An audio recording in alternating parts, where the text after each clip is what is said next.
সেজদায় মাথা রেখে আল্লাহর একটি নাম 21 বার পড়ুন।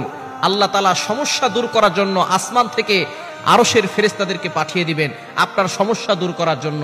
সুতরাং আপনি বিপদে পড়ে গেছেন, কঠিন বিপদে পড়েছেন, অনেক সময় অভাবে পড়ে গেছেন, অনেক সময় সন্তান কথা শুনে না, দোয়া কবুল হচ্ছে না, আপনি নফল নামাজের সেজদায় গিয়ে 21 বার এই দোয়াটা পড়বেন।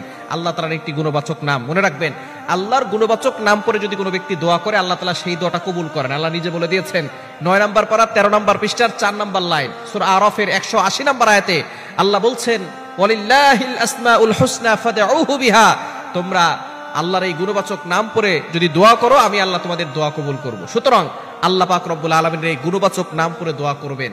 গুণবাচক নামের ভিতরে কিছু নাম আছে আল্লাহ তাআলার কাছে খুব বেশি প্রিয়, তার ভিতরে অন্যতম একটা হচ্ছে ইয়া আরহামার রাহিমিন।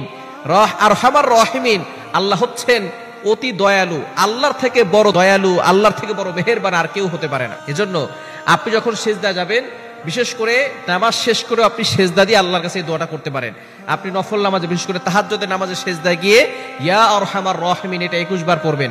অথবা আপনি যে কোনো নামাজ শেষ করে নামাজের পরে সেজদায় গিয়ে আপনি ইয়া আরহামার রাহিমিন এটা 21 বার পরে আল্লাহর কাছে চাইবেন। দেখবেন আল্লাহ তাআলা আপনার সকল চাওয়া পাওয়াগুলো কবুল করবেন।